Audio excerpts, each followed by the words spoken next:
Hello everyone, tonight we're going to dive into a story. What did Polynesian sailors eat when they sailed? Let's take a look back in history and see how they lived on the voyage. Also, please leave a comment below to tell me your city and local time. Now, dim the lights, or turn on the fan, enjoy the soft background music, and let's relax and start the journey tonight. So, before you relax, please take a moment to like and subscribe to the video, provided that you really like what I am doing here. I'm curious who will be listening as we travel through time and space. But a night storm ruined most of it, and the remaining rations were divided with ruthless precision. The first time you ate rotten fish, your stomach turned violently, but the old sailor across from you stared blankly and said, "If you don't eat, you'll be food for the jellyfish." He wasn't threatening you. He was describing fate. Out here, the sea offers no second choices. The silent old hunter now recites unknown chants to the east every morning. A strange stillness grows inside you. It feels like climbing a palm tree as a child, when the whole world fell silent below and only the wind knew your name. The stillness is almost peaceful. Sometimes, when you stare at the sea's surface, you swear there's a face looking back at you. Not a god, not an answer. The version of you that had never set sail. The version that never knew the taste of despair. It gestures, inviting you downward. Maybe they're curses, maybe they're pleas. It isn't about honor, it's a sieve, shaking away everything except the raw truth of who you are. Would you eat another man's flesh? Would you hide your sacred seaweed until everyone else was gone? These questions aren't philosophical. Out here, they're sharp as shark teeth. Your fate peels back inch by inch, like your sunburned skin flaking off in the salt, stripping away every layer of civility you once wore like armor. A woman with scars across her cheeks lays the last scraps of food on a bamboo plate and sings to the waves at noon, begging the sea god to stop taking them. And finally, you understand why the ancestors called them the eyes of gods. Only gods can watch humans die, slowly, without speaking a word. You thought she was mad, but on the seventh day, after her song, the wind returned. The sails swelled again. You began to drift, slowly. That night, everyone ate their portion of rotting breadfruit without a single retch. The night spread itself like a blackened canvas across the endless Pacific. The stars scattered like crushed shells. But now you know, those who left the stories behind weren't the ones who starved. The ones who died at sea never returned to speak. In your dreams, you sit at a bank with taro mashed into hills, coconut milk cascading like waterfalls from wide bowls, pork crackling over embers, thick with smell and grease, food you've never truly eaten. You were born on a poor island, and pigs were only slaughtered during harvest. Festivals your family was never invited. It's warm, heavy, juices pooling under your teeth, and just as you clamp your jaw to swallow, you wake up. There's only a feather in your mouth, one that fell from a dying seabird. You don't remember picking it up. You don't know when you started chewing it. Their bones drift somewhere near underwater volcanoes, shattered by pressure and silence, reduced to the phrase they failed on someone else's tongue. There'd been no wind on the sea for 6 days. She told you to eat it if your mind ever starved before your stomach did. You never touched it because you now understand. It's not food, it's a compass. You don't know how many days have passed since you last spoke. Your throat feels like it's been smoked hollow by the sun. Your tongue lies flat in your mouth like a piece of bleached linen. One day, you tried to cry out just the word water, but all that came was a torn sandpaper sound. The sail hung limp. The paddles were broken. The water gourds were dry. The first to die had been a young man with a beautiful singing voice. On the 4th morning, he threw himself into the sea, claiming it was an offering to the gods. He never returned. No fish, no scream, not even a ripple remained. He remembered the way he looked back at the canoe one last time. It wasn't fear in his eyes. It was relief, soft as surrender, like a thorn finally swallowed. And you were kneeling at the center of a darkened canoe, trembling hands, pinching a moldy sliver of dried breadfruit. It had no taste, only the faint texture of damp cloth. But you pushed it into your mouth, eyes shut, forcing the gluey salt lump down your throat one swallow at a time. You had no choice. You hadn't stood upright in 3 full days. The muscles in your legs throbbed dully. Your lips were cracked like sun-bleached coral. The others around you weren't faring better. They slumped like broken dolls against the canoe's curved edge, and no one spoke anymore. Sometimes the wind would stir, awakening one from stupor, but it only brought the sound of branches breaking from within their own weight. You regretted the day you departed. The morning sun was too bright, and when the elder poured coconut wine into your cupped palms, His eyes held something you only now understand. That wasn't joy. It was the grief of someone who is sending you into the mouth of something you cannot survive. You thought the voyage was homage to the courage of ancestors, that the ocean would welcome you like a mother knot, unravel you like a slow-chewing beast made of salt and light, devouring you inch by inch each day. The food had run out long ago. In the beginning, there were sun-dried bananas, boiled taro strips of coconut meat, and millet balls mixed with fermented fish juice. You'd heard stories of romantic voyagers, how the ancestors followed stars, honored fish gods, and hopped from island to island trading coconuts, salted fish, and myths. Sometimes you secretly unroll the dry seaweed tucked in your waistcloth, a gift from your mother the morning you left. You've started dreaming more frequently. People on the boat have changed. You want to live, though you've begun to doubt if living is worth it. You're starting to understand, now this voyage isn't about discovery, Yella. The stars are still there, gleaming as if nothing matters. The wind does not stay. It teases you like memory, a fleeting stroke along the sail that vanishes before you can cry out for more. The canoe floats, not sails, suspended in the ocean like a carcass that refuses to sink. And between them, the groans of wood and the bodies that fell one by one, like drums gone silent. Someone begins to sing again, not the boy who drowned, but a woman this time, the scarred one, her voice raw, cracking. No one noticed when he stopped breathing, his ribs were already so still. The boy's face is covered with a cloth woven from pandanus leaves. His name is not spoken, his flesh is stripped cleanly, as if he were a sacred animal. You don't look, but you listen. The tearing, the boiling, the chewing. You stay curled at the edge of the canoe, repeating the same line in your head. I did not eat. I did not eat. Someone must have taken it while you slept. You don't even feel angry, you feel clean. You feel as if something holy has left you. Maybe that part of you wasn't meant to survive. The part that clung to memory, that feared being changed. The part that refused to see, until someone presses something to your lips in the dark. Warm, soft, salty. Thunder so loud it drives someone mad. He jumps. You never learn who. Lightning peels the sky open like a wound. You hold onto the canoe with bleeding fingers. You whisper a prayer to every bone in your body. One man dies, not from the waves, but from sheer fright. You find him after the calm, eyes wide, smiling. Perhaps he saw something. Perhaps he was welcomed. You do not ask what it is. You do not resist. You do not remember the taste. But now it creaks with every breath. Like it remembers. Like it, too, wants to sleep. His body stays with you for hours. No one has the strength to lift him. Not yet. There is a discussion. No one wants to begin it. The canoe floats lighter. The air changes. The horizon breathes. But the shame, oh, it lingers like sea lice. You gather what remains of the sail. Patch it with your shirt. Someone's hair. Dried fish. Skin. Not of gods. Not of spirits, but of people long gone. The mother who used to chew taro root for her children before they had teeth. The brother who could climb coconut trees with his eyes closed. The dog who once followed you into the waves and came back with a sea urchin. These names fill the boat like ghosts returning to claim space. And then, as if the dead were listening, the wind swells and the first cloud in days opens above you. Rain, cold, sudden, slicing. You open your mouth. You lift your hands. You scream with a voice that doesn't sound like yours. The water is so pure it feels like forgiveness. You drink until you vomit, and then drink again. It catches just enough breath to move you. You do not know where. You do not care. The ocean is a god again, and you are once more small and begging. On the next day, a school of flying fish leaps across your path. A silver chorus. One crashes into the canoe and dies. It is the most beautiful thing you've ever seen. The woman with the scars picks it up, kisses its glassy eye, and cuts it into even slices. It feeds everyone. You thank the fish. You thank the sea. You thank the dead boy, even if silently. You carry it on your tongue. You feel it in your fingers when you touch your face and wonder if it has changed. Maybe your eyes are darker now. Maybe your shadow moves on its own.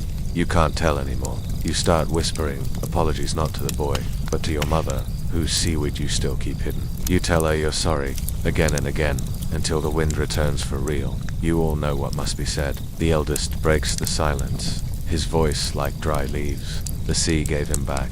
No one speaks against him. You don't even cry. There are no tears left in your body. You hear the old sailor again, muttering, If you don't eat, you'll feed the jellyfish. It isn't a song for gods. It's a song for the fish, calling them to come feast. Her song becomes a net thrown across the waves, and with it comes silence. Even the ocean seems to hush. One man tries to catch rainwater in his mouth, tilting his head back until his eyes bleed salt. You set them on a fire made of old driftwood and the bones of sailors. They speak as they burn. When you wake, you find yourself licking the inside of your arm for salt. You don't even know if you're awake anymore. Reality is porous now.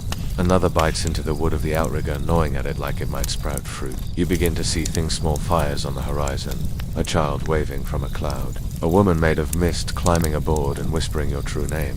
You don't remember telling her what it is. You don't remember ever having a name. Time has melted into rhythm. There is the sun that punishes the night that you sleep in fits. In dreams, you cook food you've never tasted fat. Eels wrapped in banana leaves. Crabs so large their shells glow like lacquered drums. A boy dies on the 5th night since the wind left again. He was only 12. When they begin, they do it with the reverence of priests. From then on, no one speaks of the boy. It's not strong, but it's constant. One by one, the crew begins to murmur names. Later, you notice the seaweed is gone. The storm comes 2 nights later, as all good things must be balanced. It rises like a god you forgot to name. Waves taller than trees. The canoe, battered, still floats.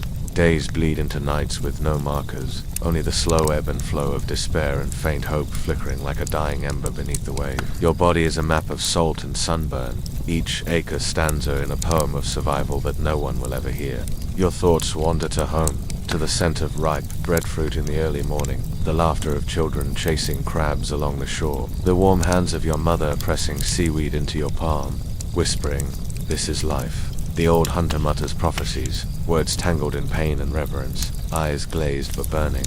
The sound is raw, fractured by hunger and exhaustion, but it carries the unyielding spark of life. The crew awakens with a fevered hope that borders on frenzy. Yet, as you approach, the island reveals itself, not as a paradise, but as a harsh land of jagged rocks and sparse palms. The air thick with silence. You step onto the shore, your feet sinking into coarse sand, the taste of salt lingering on your cracked lips. Food is scarcer, handful of bitter roots, a few wild berries that sting your tongue butt. For the first time in what feels like an eternity, you eat not out of desperation, but because life presses forward. You realize that beneath the layers of weariness, beneath the fear and shame, there is a stubborn ember refusing to die. The ocean might be vast, the journey relentless, but you are still here. The stars above seem to pulse in response, their cold light offering no comfort, yet also no judgment. The scarred woman's songs grow louder, more desperate, weaving a tapestry of lament that seems to thicken the air, as if the very waves hang heavy with grief. You feel the weight of their suffering pressing into your own chest, a collective sorrow too vast to bear. Yet, in this shared agony, a strange kinship is born. The boy who starved, the man who leapt into the sea, the ones you consumed in silence, they haunt your dreams. You feel their presence in every rustle of leaves, every crack of a branch.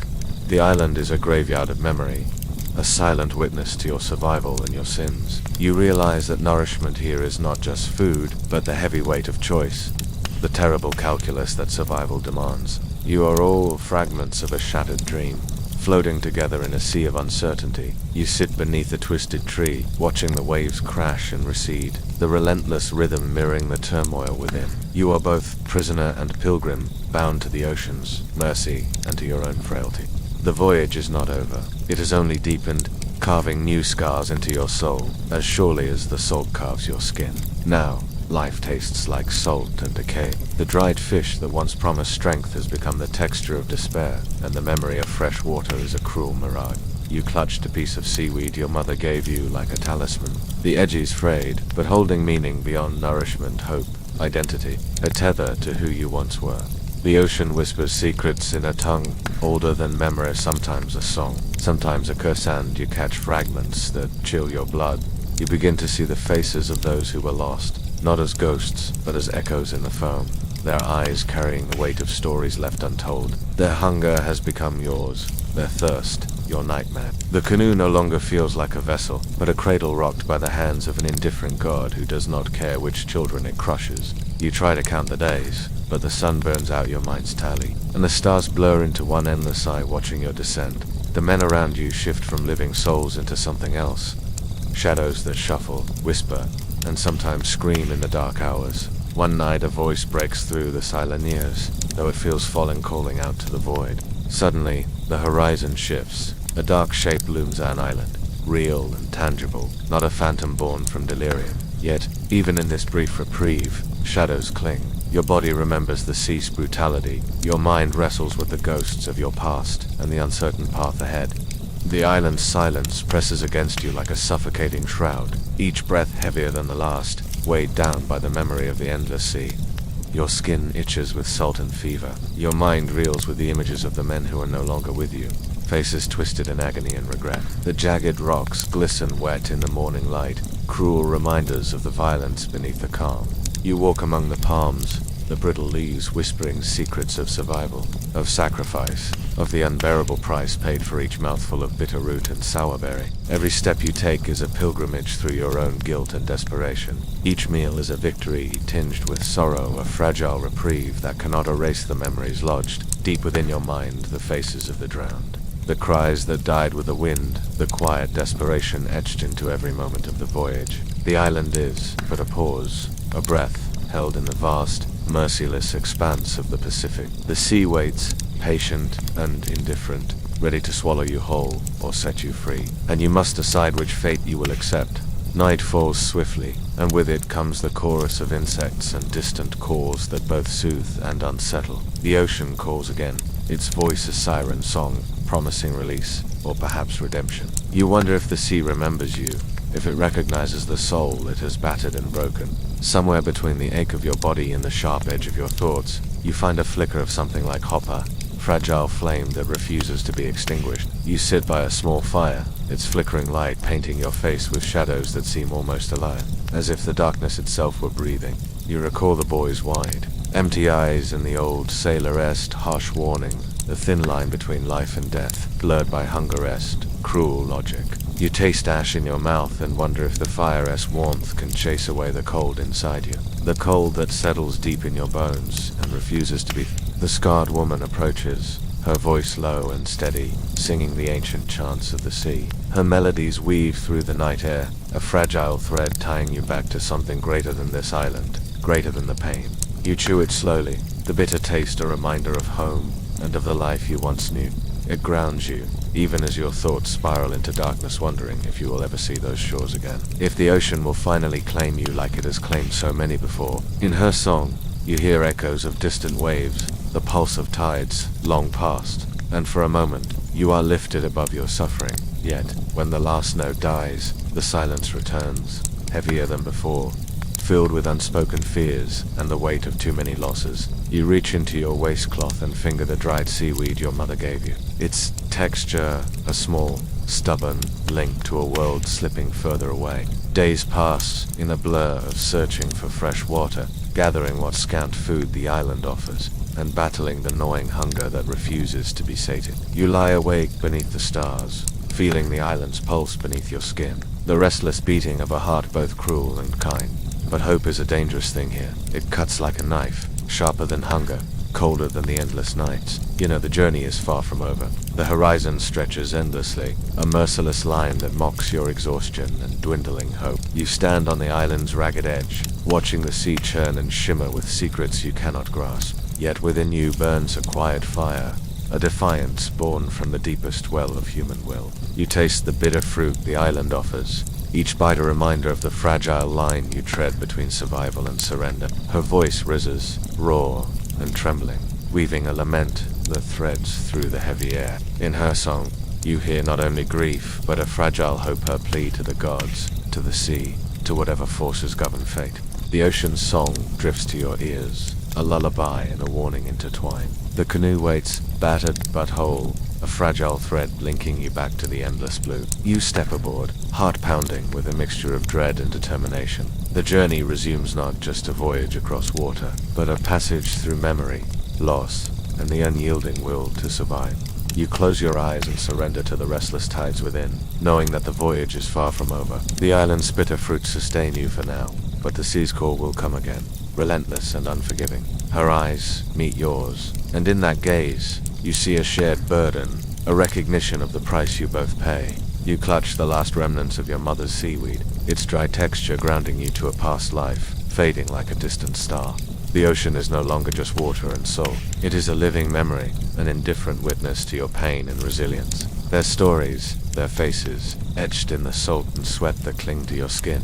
The silence between you is thick with things You wonder if the sea will ever release you from this torment, or if you are destined to drift forever between life and death, caught in the ocean's merciless embrace. Each wave that crashes against the rocks carries the voices of those who vanished beneath its surface, whispers that ripple through your thoughts, stirring sorrow and a fierce, stubborn longing to live. Your body has become a landscape marked by sufferingly cracked lips, the hollowed eyes, the bones that ache beneath thinning flesh. The men you journeyed with have become shadows, ghosts whose presence haunts the spaces between your breaths. One evening, as the sun sinks bleeding into the water, the scarred woman sings once more. The fire crackles, shadows dance, and for a moment, the island feels less like a prison and more like a sanctuary, a place where broken souls gather to mend, or at least to endure. You sit beside the woman, offering her the last piece of dried fish you had saved, a silent gesture of kinship and survival. She accepts it with a nod, the faintest hint of a smile touching her scarred lips. Night deepens, and you lie beneath a sky studded with cold, distant stars. You awaken with a start, the taste of salt and fear heavy on your tongue. The sea greets you with a cold breath, sharp and unyielding, as the canoe slips from the island's grasp. Each stroke of the paddle cuts through the water like a wound reopening, the salt seeping deeper into your skin, marking you as part of this endless expanse of suffering and solitude. The sky above is heavy with clouds, a pall that mirrors the weight settling in your chest, pressing down with memories too vast to escape.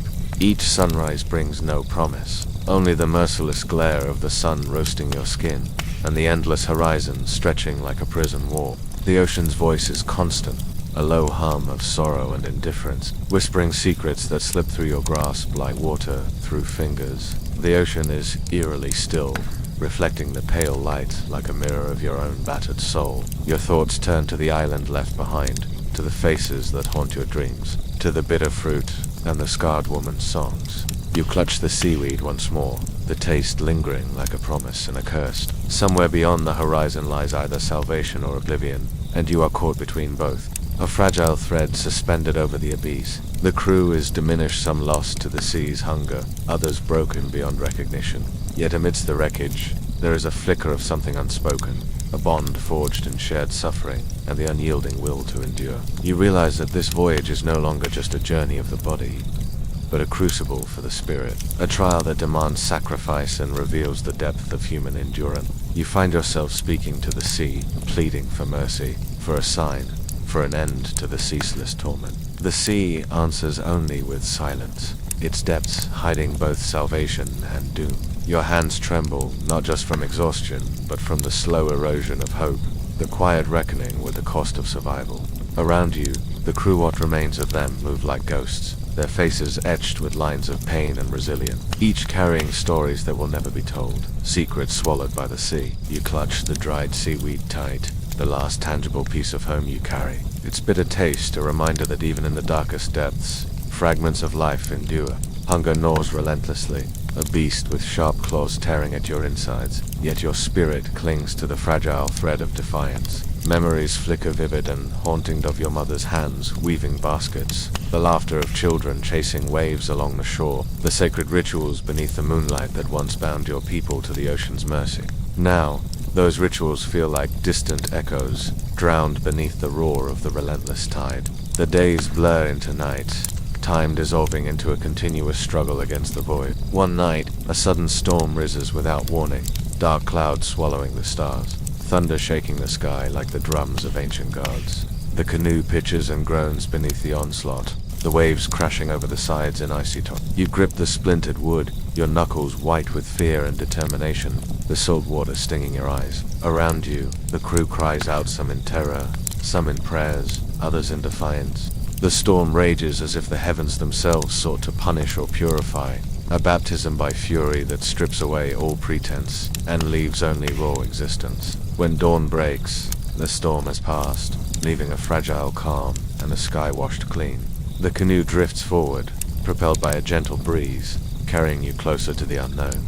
The ocean's vastness swallows time itself, folding days into nights without mercy or meaning. And you drift like a shadow trapped between worlds, neither alive nor wholly dead. The relentless sun beats down, searing flesh and spirit alike, while the endless horizon mocks your frailty with its unchanging, indifferent stare. They speak little, voices hushed as if afraid to disturb the fragile thread holding them to this world. The faces of those who did not survive haunt your dreams, their silent accusations piercing the darkness. You feel their absence as a physical ache, a hollow that no amount of food or water can fill. Hope surges like a tidal wave, fierce and terrifying. The silence returns, heavy and absolute, pressing into your chest like a stone. You close your eyes, taste salt and tears mingling, and steel yourself for the path ahead, a path with no promise, only the endless expanse of sea and sky, and the fragile flicker of a will to survive that refuses to die.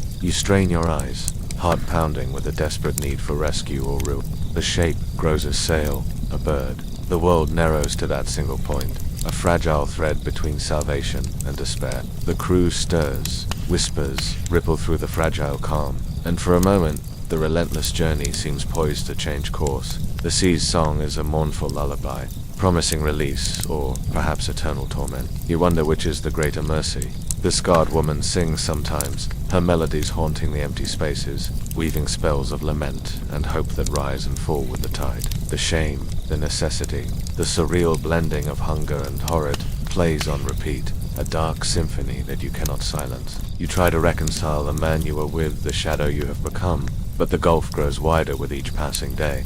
The sea erodes not just your body, but your soul, carving away innocence and leaving raw, exposed survival. The old hunter's mutterings grow more fevered, a litany of names and places lost to time, a desperate attempt to anchor the drifting spirits to something solid. You listen, caught between despair and the strange comfort that comes from shared suffering.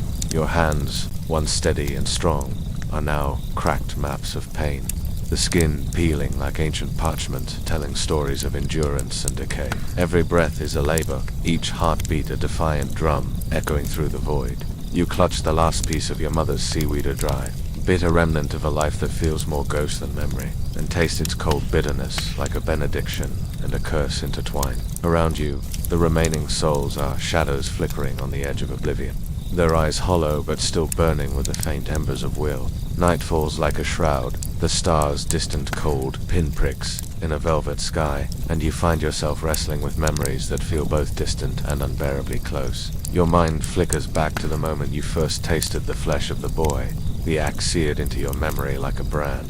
A sudden movement catches your eye, a distant shape on the water's surface, barely visible through the heat haze. But the ocean is cruel. The shape dissolves into nothingness, swallowed by waves and distance. The horizon remains an unbroken line of merciless blue, a vast and silent witness to your unraveling.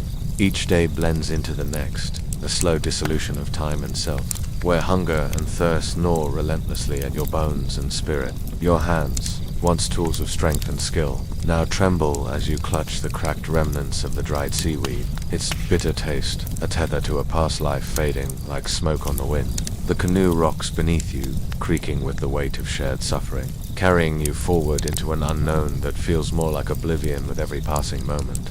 Your thoughts drift, fractured and fleeting, to the faces lost to the sea, the boy, the old sailor, the silent man who leapt and vanished beneath the waves. Only the relentless expanse of sea and sky, and the fragile will to survive that refuses to be extinguished.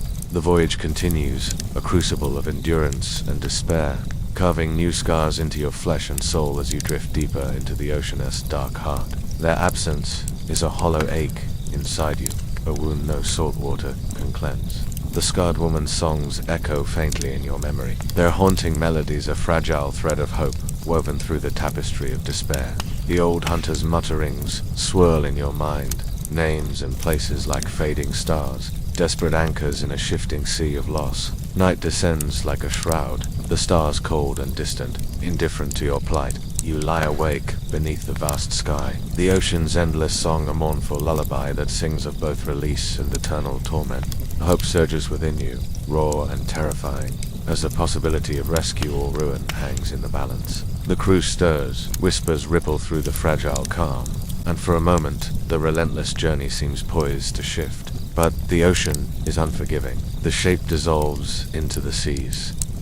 Embrace, swallowed by waves and distance, leaving only silence and the weight of endless blue. You wonder if salvation lies beyond the next wave, or if you are destined to drift forever between life and death, caught in the sea's merciless embrace. Your heart pounds with a fierce, desperate hope that is both a curse and a salvation.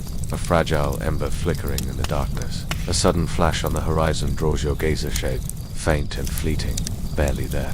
You close your eyes, tasting salt and tears mingling on your cracked lips, and steel yourself for the path ahead, a path without promise.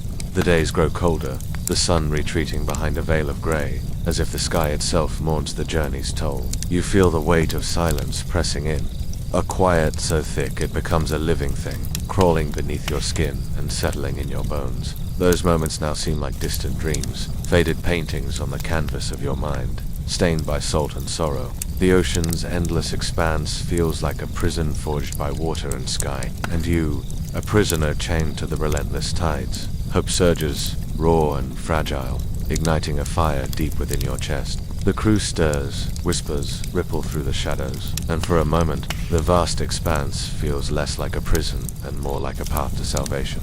Yet here amid the desolation, you find a moment's reprieve, a fragile sanctuary carved from pain and resilience. You clutch the last remnants of your mother's seaweed, its bitter taste, a solemn promise to survive, to remember, to carry forward the fragile flame of life amid the vast, indifferent ocean. You sit by the dying fire, the cold seeping into your bones, and listen to the ocean's eternal song, its mournful cadence echoing the rhythm of your own battered heart. But as the glow approaches, it reveals itself not as a beacon of rescue, but the flicker of a lone fire on a barren island, a solitary mark of existence in the vast emptiness. Your hands clutch the canoe's splintered edge, knuckles white, muscles taut with exhaustion and despair. The island's shore is jagged and unforgiving, a stark contrast to the warmth promised by the distant flame. You step onto the coarse sand, each footprint a testament to survival and loss. The fire crackles weakly, surrounded by remnants of past travelers' ashes, broken tools, whispers of lives extinguished. You feel their presence, a haunting reminder of the fragile line between life and oblivion. The old hunter's mutterings slow, names fading into silence, as if the very breath of life is slipping from the canoe. You find yourself speaking to the sea, pleading for mercy, for a sign, for an end to the ceaseless torment. The ocean answers only with its eternal, indifferent song, a mournful hymn that both soothes and condemns. The last piece of seaweed you hold tastes like bitter ash, a remnant of a world slipping beyond reach. Around you, the remaining souls drift, faces etched with sorrow and defiance, ghosts tethered to a fragile thread of existence. Memories flood your mind unbidden of warm shores where laughter once spilled like sunlight, of feasts beneath swaying palms, of your mother's hands weaving baskets from pandanus leaves. The scarred woman's songs grow quieter, her voice a fragile whisper lost to the wind. One night, as darkness folds around you like a shroud, a flicker of light appears on the horizon, a distant glow, faint and wavering. You paddle toward the faint light with trembling hands, heart pounding with a mixture of dread and yearning. The island offers little sustenance, bitter roots and sparse berries, the air heavy with silence and forgotten dreams. The voyage continues, a journey not just across the sea, but through the depths of human endurance and despair.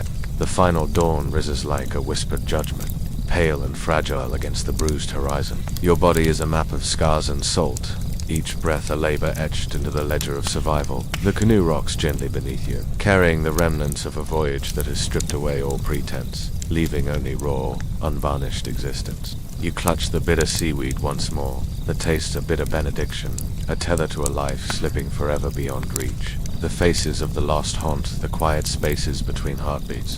The boy who vanished beneath the waves.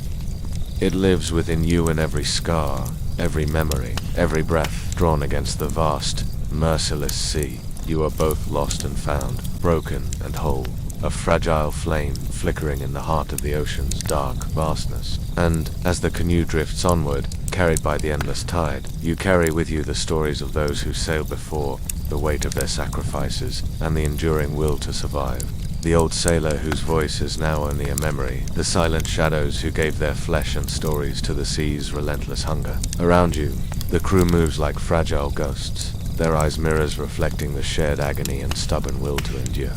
The scarred woman's songs have faded into silence. The old hunter's mutterings ceased, leaving only the endless rhythm of the ocean's mournful hymn. The sea stretches before you, vast indifferent, an eternal or boundless mirror reflecting the fragile spark of human life flickering against the void. You taste the seaweed once more, its bitterness, a reminder of the past and a promise to the future. You close your eyes and listen to the ocean's eternal voice, feeling its cold embrace both cruel and comforting. You look out at the horizon, the line where sea meets sky blurred by heat and salt, and feel the weight of the journey settle deep within your bones. The ocean's song is a lament, a cruel lullaby that speaks of endings and beginnings intertwined. You wonder if salvation lies just beyond the next wave, or if you are destined to drift forever in this endless expanse, caught between memory and oblivion. Your thoughts turn inward, to the man you were before this voyage, the hopes, the fears, the unspoken dreams now shattered, like driftwood on the tide. The journey is over, yet it never truly ends.